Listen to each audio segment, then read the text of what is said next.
Como ustedes ya saben, iniciamos ya con el recorrido por el Nuevo Testamento, ¿verdad? La semana pasada nuestra hermana Claudia nos compartió el libro de Mateo. Hoy vamos a ver cuál creen ustedes. Marcos, ¿sí lo leyeron? ¿Sí? Es el evangelio más corto, nada más tiene 16 capítulos, ¿verdad? A diferencia de Mateo, pues que tiene ¿cuántos? 28. ¿Qué podemos decir? No sé si ya está ahí está ya la presentación. ¿Qué podemos decir de Marcos? Bueno, antes que nada hay que hablar del autor, de Marcos. ¿Quién fue Marcos? ¿Qué hizo Marcos? ¿Aparece Marcos en la escritura? ¿Quién era? ¿Quién era? ¿Por qué se dio a la tarea de escribir el Evangelio que luego se tituló el Evangelio de Marcos, ¿verdad? Bueno, es el Evangelio de Jesucristo, porque de hecho Marcos lo dice, Evangelio de Jesucristo, pero bueno, en aquella época se les daba el nombre del autor. Hay por ahí situaciones un tanto misteriosas, de hecho de los cuatro evangelios, ¿verdad? Hay situaciones en cuanto a su autoría y la difusión que se les dio durante el siglo I, que todavía no quedan muy claras. Siguiente diapositiva, por favor. El autor, miren mis hermanos, probablemente el Evangelio de Marcos fue escrito hacia el año 65, 31, 32 años después de la resurrección de el Señor, donde fue escrito en Roma por un hombre que algunos mencionan como Juan Marcos y que vemos en algunos de los pasajes de la Escritura. Hay que entender una cosa. Este libro fue escrito durante la persecución de Nerón. Si usted se acuerda, el año pasado que vimos Apocalipsis y que platicábamos del contexto de cuando había sido escrito Apocalipsis, qué estaba pasando con los cristianos del siglo I, estuvimos platicando que ellos estaban viviendo en medio de la persecución. Si usted se acuerda, Nerón no era una persona muy equilibrada, ¿verdad? El emperador no era un individuo un tanto desequilibrado mentalmente.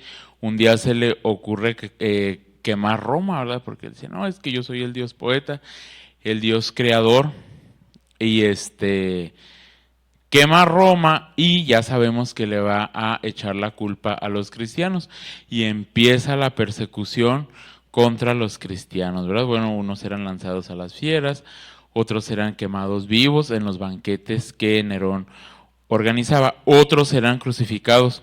Fue tan terrible, estaba recordando, fue tan terrible la persecución que de hecho años después otro historiador que también comentamos, Josefo, dice que las colinas quedaron despobladas de árboles, de tantas crucifixiones que hubo en esa época. Se talaron todos los árboles que había en las colinas para crucificar a los seguidores del Señor. Entonces aparece este libro, aparece este pergamino dirigido a esa comunidad cristiana, a ese grupo de seguidores de Jesús que estaban sufriendo la persecución, para decirles, sí, ahorita estamos viviendo un tiempo muy complicado, un tiempo muy difícil, un tiempo de dolor, de muerte, pero vean el ejemplo de Cristo. Vean, el Señor también sufrió el rechazo, sufrió las acusaciones, su propia familia. Si ustedes leyeron con atención Marcos, vemos que hay episodios donde el Señor ya ha iniciado su ministerio y su propia familia iba por él, porque decían, es que este hombre ya perdió la razón, este hombre está fuera de sí, hay que tratar de controlarlo. Sufre también la duda de los discípulos, decían, bueno, será, no será, ¿quién es este hombre que aún la tempestad le obedece, verdad? Bueno, también no hay que olvidar que Marcos está dirigido también a los cristianos gentiles, ¿verdad? No solo a los judeocristianos, sino también a los seguidores del Señor que pertenecían a otras nacionalidades. Y, muy importante, enfatiza en la divinidad de Jesús como Hijo de Dios. Les dice, no lo olviden, Jesús no es solamente un profeta, Jesús no es solamente un maestro, Jesús es el Hijo de Dios. Él es el Mesías, Él es el enviado del que habló Isaías, Malaquías, Él es el que estábamos esperando. No lo olviden, porque pasa algo también en esa época. Salud.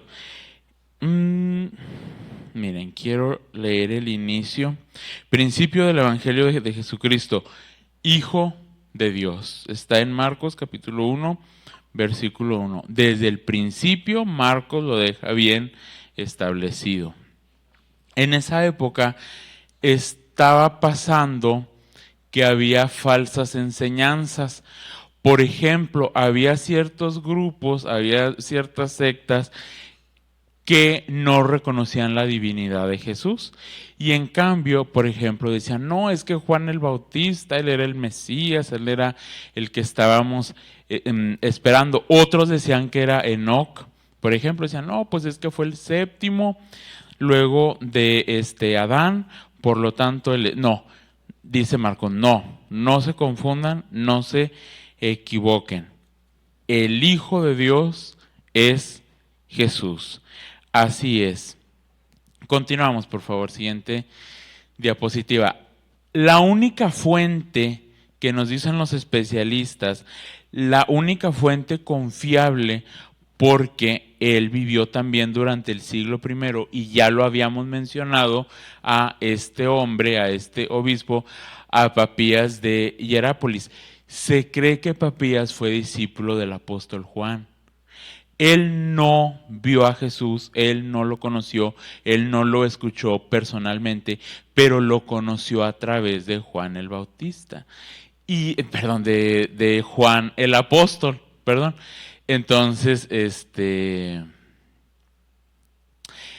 él en sus registros establece que Juan Marcos fue el autor de este evangelio. Y dices que él fue discípulo de Pedro, de Bernabé y de Pablo. Y lo encontramos en diversos pasajes de la Escritura. Por ejemplo, en Hechos 12, cuando el Señor envía el ángel a la cárcel para que libere a Pedro, si usted recuerda, Pedro está dormido y el ángel va y lo toca, ¿verdad? Y él despierta y no sabe si está soñando o si está en la realidad. Lo saca de la cárcel, la puerta de la ciudad se abre, ¿verdad?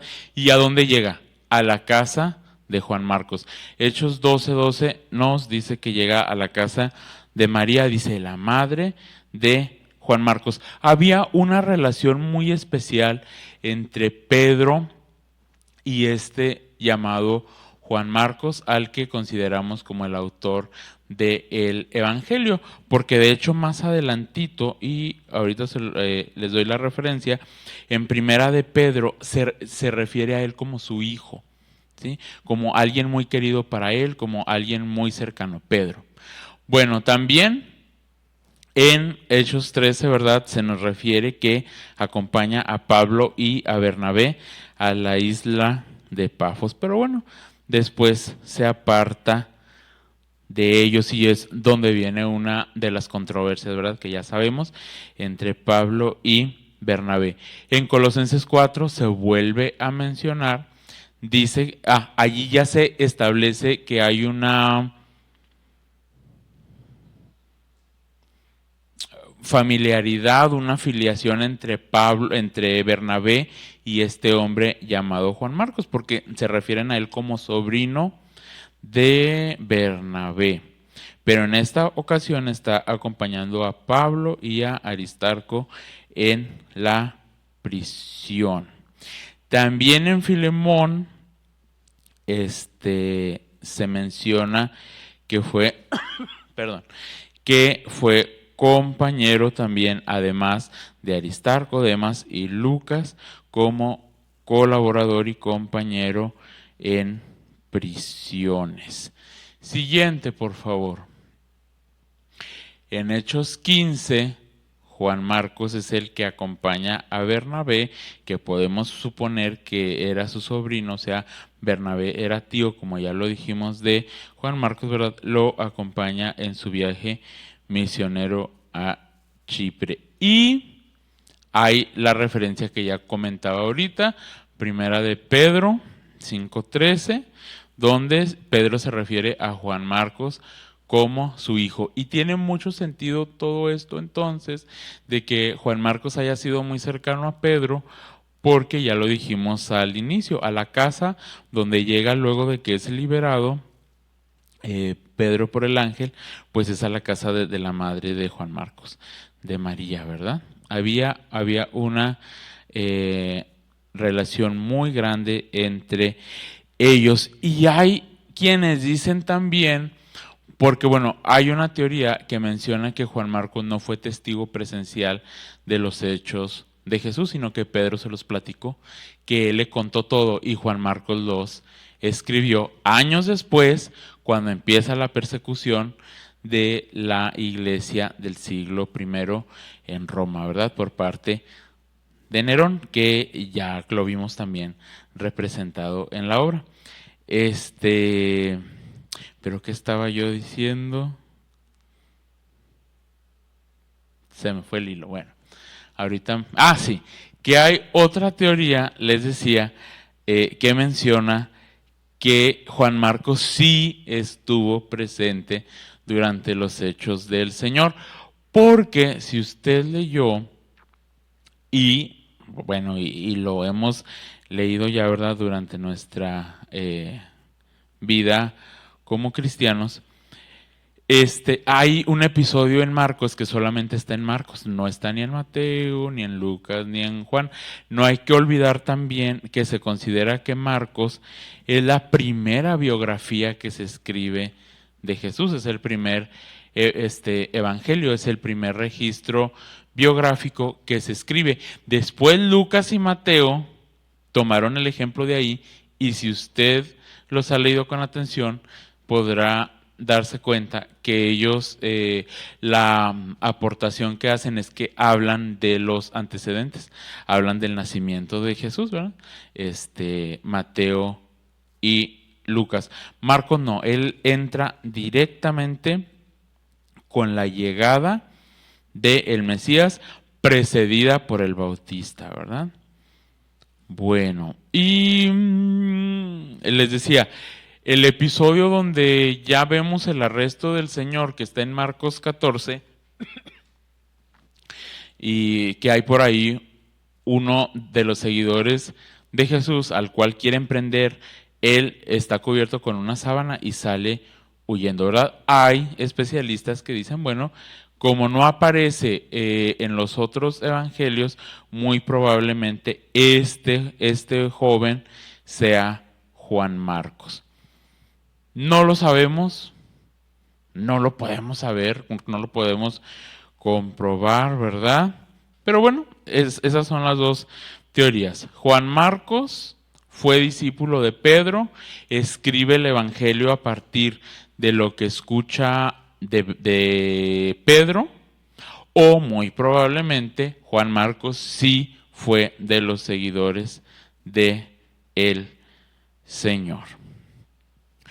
Y es muy significativo porque Pedro ocupa un papel muy importante en el evangelio que escribe Marcos, ¿verdad? Por ejemplo, es el primer discípulo registrado cuando el Señor empieza a formar su comitiva, ¿verdad? Dice Simón, Andrés, Jacobo y Juan. ¿Quién está en primer lugar? Pues Pedro. Simón Pedro también ocurre el milagro de la sanidad de la suegra. ¿Dónde? En la casa de Pedro, ¿verdad? ¿A quién le dicen los ángeles que vayan las mujeres y le avisen que Jesús ha resucitado? Dice, a Pedro. Entonces Pedro ocupa un papel muy importante en el evangelio, hecho que nos dicen los especialistas. Bueno, es porque Pedro le platicó todo esto a Marcos y Marcos después, años después, lo registró. Pero entre que sean peras o sean manzanas, bendito Dios, ¿verdad? Tenemos este primer registro de los hechos, la pasión, la muerte, la resurrección del Señor Jesucristo. Continuamos, por favor. Ya lo habíamos dicho. ¿Cuáles son los rasgos más importantes de el Evangelio de Marcos? El primero ya lo habíamos mencionado. Jesús es representado, es presentado a la gente, a las multitudes, al mundo, como el Mesías, como el Hijo de Dios, de ese del que habían hablado los profetas cientos de años antes. Muy importante también, Jesús resguarda su identidad siempre. Si usted leyó con atención, cuando sana al leproso le dice, pero guarda silencio, no digas nada, ¿verdad? ¿A quién más le dice eso? A los discípulos, a las multitudes, a los endemoniados. Los espíritus malignos sabían quién era Jesús y lo reconocían. Tú eres el Cristo, tú eres el Hijo de Dios. Y el Señor los callaba. ¿Por qué? ¿Por qué el Señor está siempre pidiendo silencio y guardando su identidad? Porque su objetivo no era convertirse en un rey terrenal, ¿verdad? Porque Él sabía que muy probablemente la gente lo iba a tomar como rey, pero ese no era como el líder del pueblo, pero ese no era su objetivo. Su objetivo, su misión, el mandato que él había venido a cumplir directamente del Padre, pues era redimir a través de su muerte. Y esto nos lleva a el tercer rasgo. Jesús se presenta, Marcos nos describe a Jesús como el modelo de siervo, ¿verdad? Él es el paradigma, es la figura ejemplar que cumple la voluntad del Padre. Y también, muy importante, no se nos olvide que ya lo dijimos, el Evangelio de Marcos estaba dirigido a la comunidad sufriente en Roma, ¿verdad? A los perseguidos. Y Marcos les dice, vean el ejemplo de Jesús, lleven la cruz, así como el Señor lo hizo. También, continuamos, por favor. Si usted recuerda, inicia Marcos, como está escrito en Isaías el profeta. He aquí yo envío mi mensajero delante de tu faz, el cual preparará tu camino delante de ti, que esta es una cita pero de Malaquías, ¿verdad? Solo que las engloba Marcos, perdón, en una sola. Luego sí hace referencia a Isaías, voz del que clama en el desierto, preparad el camino del Señor, enderezad sus sendas. Nos mencionan los especialistas que por qué Juan Marcos hace la referencia a Malaquías y a Isaías. Bueno, porque el Señor viene a realizar una tercera liberación de su pueblo. Y aquí es donde todo se va conectando maravillosamente, ¿verdad? Por ejemplo, ya habíamos leído la primera liberación que el Señor hace de su pueblo con la salida de Egipto, ¿verdad? Luego el retorno, el regreso de Babilonia, y finalmente el Señor viene a cumplir un tercer éxodo. No va a sacar a su pueblo, no va a quitar del dominio del Imperio Romano, sino que viene a generar el éxodo, ¿verdad? Pero del pecado. El Señor viene a sacar a su pueblo ya no de Egipto, ya no de Babilonia, sino de el imperio de maldad y del pecado. Jesús viene a traer la reconciliación entre Dios y el mundo. ¿A través de quién? Pues de la muerte de su siervo, de Jesús, ¿verdad? Mediante la muerte y resurrección de el Señor. Esto es maravilloso, hermanos, de veras. Continuamos. Bueno, hay una división de Marcos, ¿verdad? Como se nos presenta en el libro de texto que estamos utilizando como apoyo. Se nos dice, bueno, hay un prólogo, hay una introducción a Jesús y al reino. Luego, en la parte 1, se nos habla de el reino se hace público. Esto es muy importante también, porque la comunidad del siglo I que estaba sufriendo la persecución romana, ellos estaban esperando el establecimiento del reino. Decían, es que ¿cuándo se va a terminar tanto dolor? ¿Cuándo se va a terminar tanto sufrimiento? Recordemos que ellos habían sido despojados no solo de la vida, se les había quitado su casa, se les quitaban sus terrenos, tenían que profesar su fe en Cristo de manera oculta, y ellos están esperando la llegada del reino. Es que ¿cuándo la parucía, cuando el Señor va a volver, va a destruir a los malvados y nos va a reivindicar? Entonces, dice Marcos mediante su texto, no se desesperen, el reino va a llegar. Pero muy importante, no se les olvide, el reino ya está aquí, ¿verdad? El reino ya llegó, así es. Y es un reino que se manifiesta a las multitudes, a todos los desposeídos. Sí, usted lo pudo revisar con atención. El Jesús de Marcos se dirige hacia los que son muchos, hacia la masa, hacia la gran comunidad, y los sana y los alimenta y les habla por parábolas y los enseña, ¿verdad? Y siente compasión de ellos, dice, porque son como ovejas que no tienen pastor. Así es.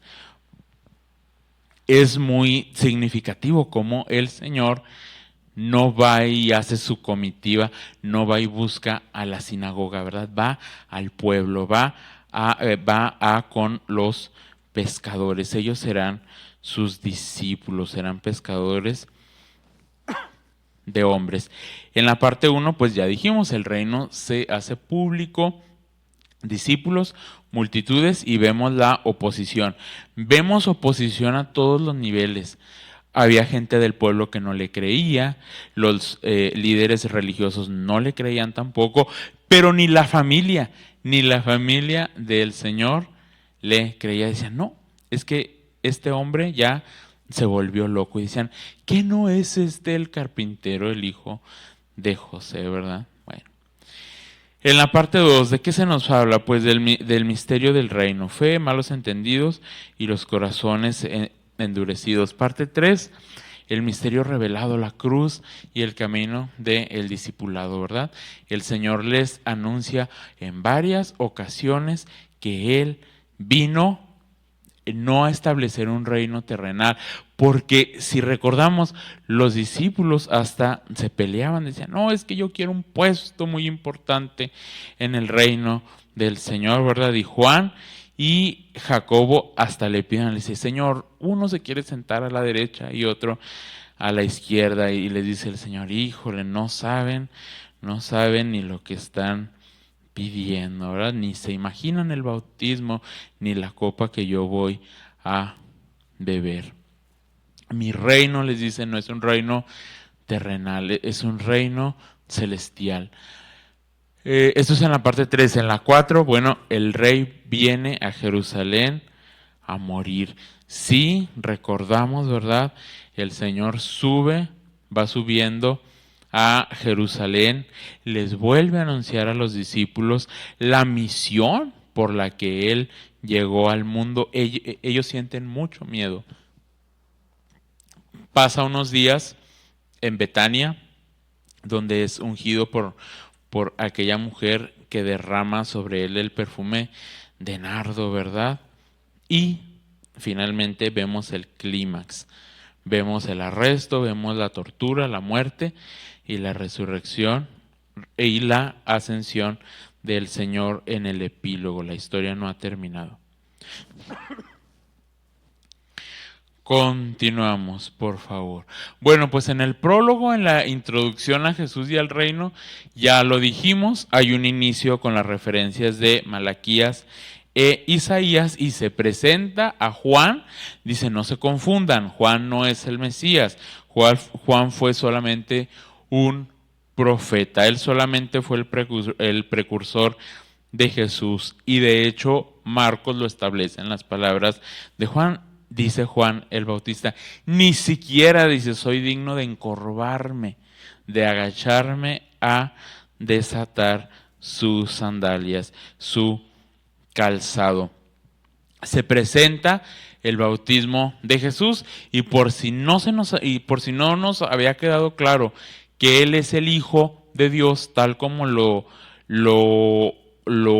predijeron o lo comentaron los profetas, hay un reconocimiento celestial. El cielo se abre y se oye la voz del mismo Dios, ¿verdad? Este es mi Hijo amado.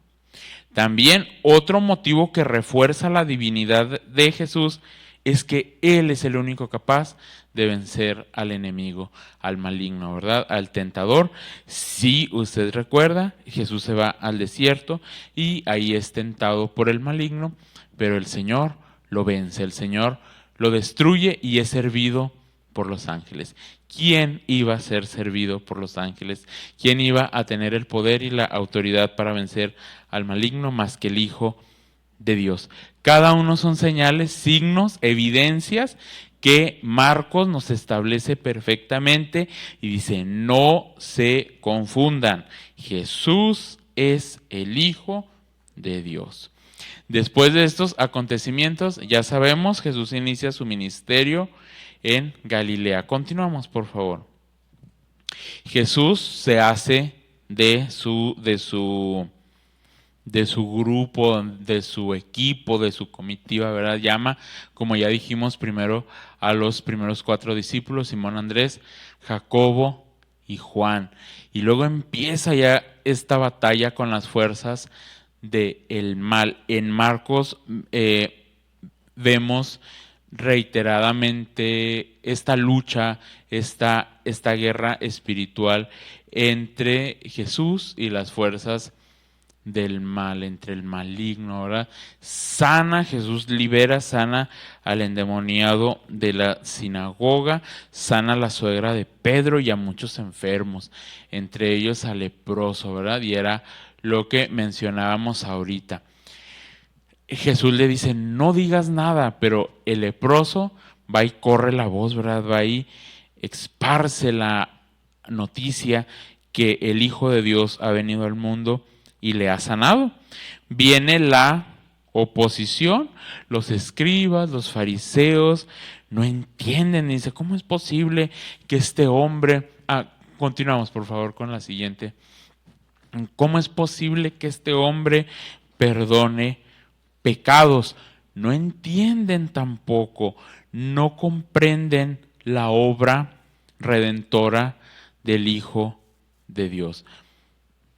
Se les hace un mundo que Jesús le diga al paralítico, tus pecados te son perdonados. No entienden tampoco cómo es posible que este hombre coma con los, con los publicanos, con los pecadores, ¿verdad?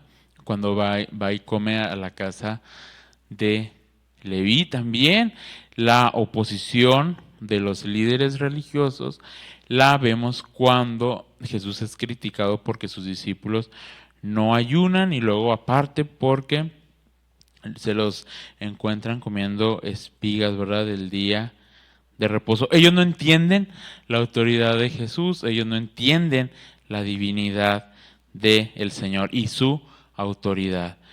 Continuamos, por favor. En el relato, bueno, pues continúan los milagros y la obra salvadora y redentora del Señor, ¿verdad? Sana al hombre de la mano seca, pero empieza ya el complot, empieza ahí la efervescencia del enojo, de la molestia de los líderes religiosos contra el Señor.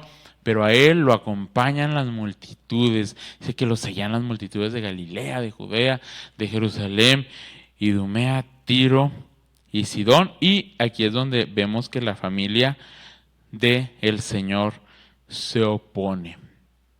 Ellos tampoco lo entendían. Continuamos, por favor. El Señor empieza a enseñar a la gente mediante parábolas y demuestra su poder, ¿verdad? Porque calma la tempestad, pero es que tampoco los discípulos tenían muy claro qué está pasando. Libera al endemoniado gadareno, ¿verdad? Y lo manda, le dice que vaya y cuente su testimonio a la Decápolis, a las 10 ciudades. Sana a la mujer con el flujo de sangre y resucita a la hija de Jairo. Continuamos, por favor. Jesús es rechazado en Nazaret, en su propia tierra, ¿verdad? En su propio terruño, en su propio lugar. Dice, ¿no es este el carpintero? ¿Verdad? Hay mucha incredulidad. Fíjense, en Nazaret, como lo pudimos leer, hay tanta incredulidad que el Señor no puede realizar muchos milagros. Y ahora sí, ¿verdad? Saca a los discípulos del nido y los manda en pares. Le dice, de dos en dos. Les da indicaciones precisas, los instruye y les da autoridad para que ellos también obren milagros y liberen a los endemoniados. Y es tan grande las noticias que sobre el Señor se hablan, que llegan a los oídos de el rey Herodes, ¿verdad? Vemos la confusión del monarca. Nadie sabía ciencia cierta quién era este hombre. Herodes, el mismo Herodes, piensa que es Juan resucitado, porque si recordamos, bueno, y aquí hay un flashback, hay una analepsis, vemos en el relato qué pasó con Juan, ¿verdad?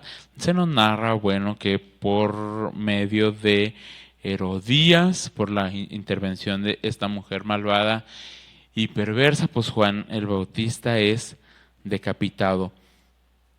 Y el relato es como un espejo, porque dice el narrador que los discípulos fueron por el cadáver de Juan y lo depositaron en el sepulcro. Si alguien creía que Juan era el Mesías prometido, con esto ya les quedó claro, porque él no resucitó.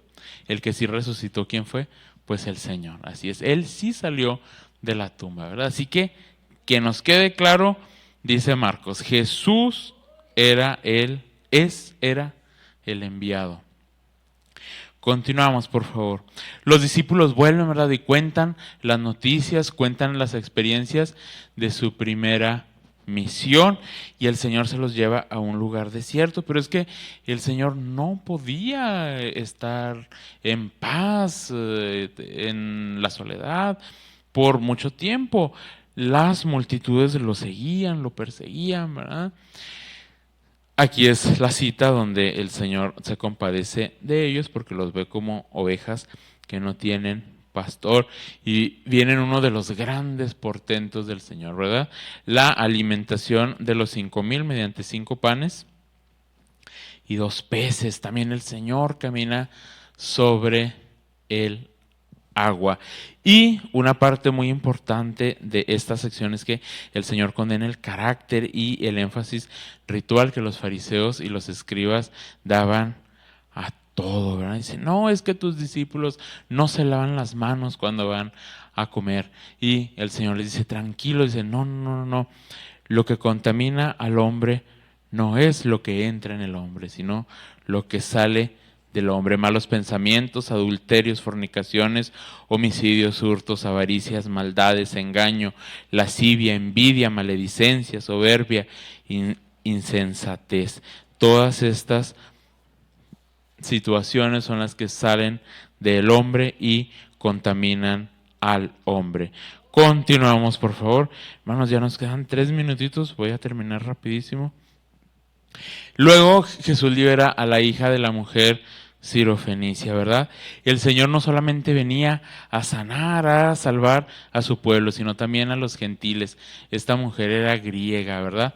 Sana al joven sordo mudo. Luego viene el otro de los grandes portentos, la alimentación de los 4,000 con 7 panes, ¿verdad? Y a pesar de que el Señor había mostrado tantas señales, los fariseos todavía le siguen pidiendo una señal. A ver, demuéstranos, muéstranos a ver si es cierto que tú eres el Mesías. Después de haber visto tanto, después de haber testificado tantos hechos, tantos milagros y portentos, y todavía se les ocurre pedir una señal. Dice, no, no, no. Ustedes están bárbaros, ¿verdad? Terribles. Muy bien, continuamos, por favor. Luego, bueno, se presenta la sanidad del ciego de Betsaida, ¿verdad? Que esto es muy importante porque conecta con la ceguera espiritual. Es un símbolo de la ceguera espiritual de los fariseos y de sus discípulos, porque si recuerdan, cuando el Señor toca por primera vez al ciego de Betsaida, dice este hombre, dice, veo a los hombres borrosos como si fueran árboles. Así veían a Jesús. La gente no alcanzaba a comprender. Dice, bueno, ¿quiénes dicen que soy yo?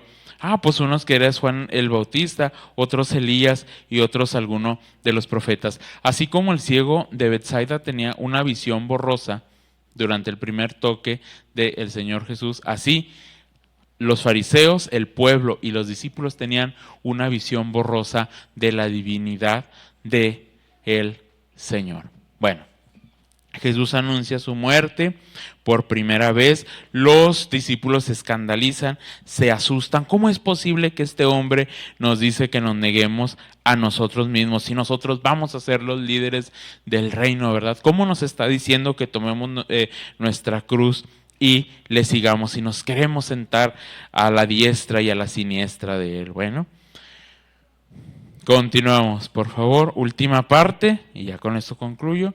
El rey viene a Jerusalén a morir. El Señor se dirige nuevamente hacia Jerusalén.